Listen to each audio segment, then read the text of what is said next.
चोऱ्या करणं, चोट्टे चट्टे सगळे ह्याच्याजवळ आहेत. लोकांच्या जमिनी हडपणं, प्लॉट हडपणं हे कामं करतो. याला जातीपातीचं नाही देणं गेला. दुसऱ्या जातीवादी म्हणता येईल याच्या टोळ्या आंदोलनं करती, कुठं रास्ता रोको करती, माझ्या विरोधात उठितो ह्यो धनंजय मुंड्या. बेट्या तो का तुला ना पंच चौकशी होऊन दे, तुला दाखवतो परळीपासून मुंबईपर्यंत हो काय काय. ज्याला ज्याला न्याय मिळाला नाही त्याच्या मागे उभारून कसा न्याय मिळत नाही ते मी बघतोच याच्याकडे. आता कारण टोळ्या उठितो मला जातीवादी म्हणतो. मी वंजाऱ्याला बोललो का, धनगराला, दलित मुस्लिमांना, 18 पगड जातीच्या 12 बोलीतेदारांना कुणाला बोललो का? एकाही सामान्य व्यक्तीला मी आतापर्यंत दुखवलं नाही.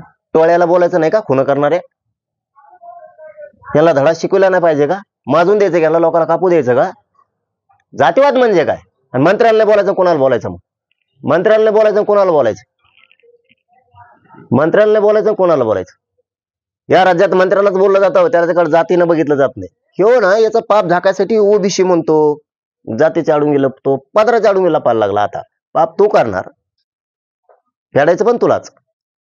म्हणून आता काल तर मुख्यमंत्र्यांना खूप मोठा आता पुरावा मिळाला, आणखी सीसीटीव्ही मिळाले, सामूहिक कट रचला तिथून, त्याच्यानंतर खंडणी मागितली, त्याच्यानंतर खून केला. याच्यापेक्षा काय पुरावे पाहिजे? याच्यापेक्षा तुम्हाला पुरावे काय पाहिजे? आमचं सरळ मुख्यमंत्र्यांकडे म्हणणं आहे, खुनातले आणि खंडणीतले आरोपी एकच आहेत, त्यांच्यावरती 302 दाखल करा. पहिला त्यांना मोक्यात घ्या, 120 मध्ये घ्या यांना सगळ्यांना, आणि यांचे सगळ्यांचे नार्को टेस्ट करा.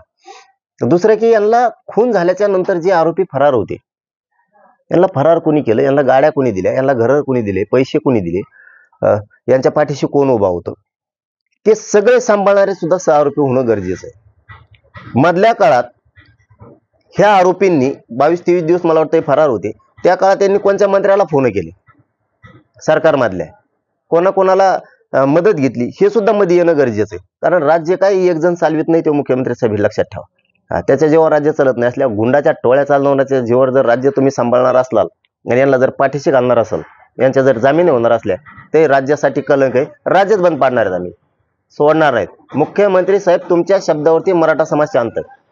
कारण तुम्ही कुटुंबाकडे आले नव्हते, कुटुंब तुमच्याकडे आलं होतं. त्या कुटुंबावरती वाईट वेळ येईल असं एकही पाऊल गृहमंत्री म्हणून आणि मुख्यमंत्री म्हणून आपण उचलू नाही, एक सुद्धा. कारण त्यातला एक आरोपी सुटला, त्या दिवशी देशमुखांचं कुटुंब संपलं म्हणून समजा. हो, हे मारून टाकणार आहे त्या कुटुंबाला, यांच्या जीवाला धोका आहे. एकही सुटता कामा नये, ही जबाबदारी मुख्यमंत्र्यांची आहे. कुटुंब तुमच्या घरी आलंय, तुम्हाला तुमचं कुटुंब म्हणून त्या देशमुख कुटुंबाकडे बघावं लागणार आहे. तुम्ही जर पाठीशी घालायचा प्रयत्न केला, वाचवण्याचा एखाद्या आरोपीला जर प्रयत्न केला, तर ही महाराष्ट्रातली जनता शांत बसणार नाही, ती रोष तुम्हाला परवडणार नाही. परंतु याच्याही पुढचं जाऊन सांगतो की मुख्यमंत्र्यांवरती अशा अपेक्षा दोन्ही पण आहेत, ते 100% यातला एकही आरोपी सोडणार नाही.